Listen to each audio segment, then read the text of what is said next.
సంగారెడ్డి జిల్లా పుల్కల్ మండలం సుల్తాన్పూర్ జేఎన్టీయూ క్యాంపస్లో రాత్రి విద్యార్థులు జేఎన్టీయూ ప్రధాన గేటు ముందు బైఠాయించి నిరసన వ్యక్తం చేశారు. గత కొద్ది నెలలుగా క్యాంపస్లో మెస్ కాంట్రాక్టర్ విద్యార్థులకు నాణ్యమైన భోజనం వడ్డించడం లేదంటూ ఆవేదన వ్యక్తం చేశారు. ఈ విషయంపై పలుమార్లు క్యాంపస్ ప్రిన్సిపల్కు ఫిర్యాదు చేసినా పట్టించుకోలేదని విద్యార్థులు ఆగ్రహం వ్యక్తం చేశారు. ప్రిన్సిపల్ దృష్టికి తీసుకెళ్లినా భోజన సమస్య పరిష్కారం కాలేదన్నారు. అధికారులు నామమాత్ర తనిఖీలు చేసి వెళ్లిపోయారే తప్ప తమ సమస్య పరిష్కారం కాలేదంటూ ఆరోపించారు.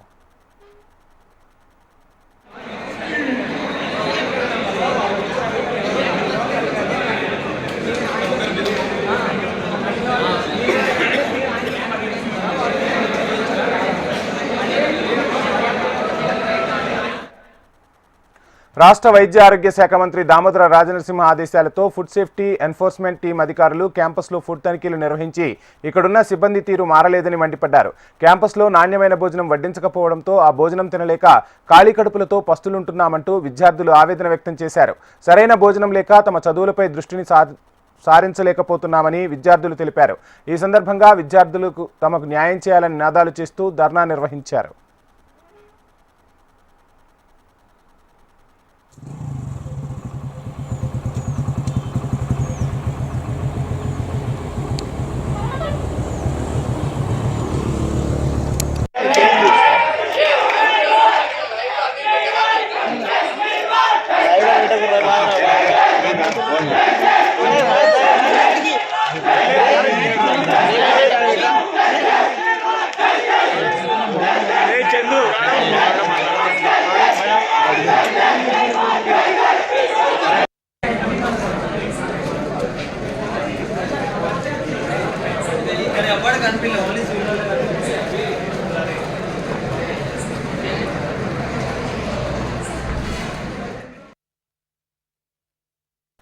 ఈ విషయం తెలుసుకున్న జోగిపేట సర్కిల్ ఇన్స్పెక్టర్ అనిల్ కుమార్ ఘటనా స్థలానికి చేరుకుని విద్యార్థులతో చర్చించి ధర్నాను విరమింపజేశారు. అనంతరం క్యాంపస్లోని క్యాంటీన్లోని ఫుడ్ను విద్యార్థులతో కలిసి పరిశీలించారు. అనంతరం విద్యార్థులతో మాట్లాడి వివరాలు సేకరించారు.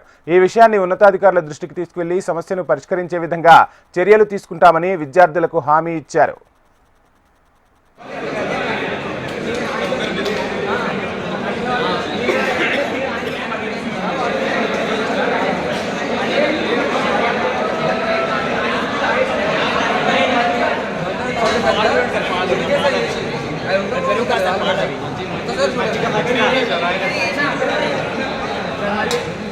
Gracias.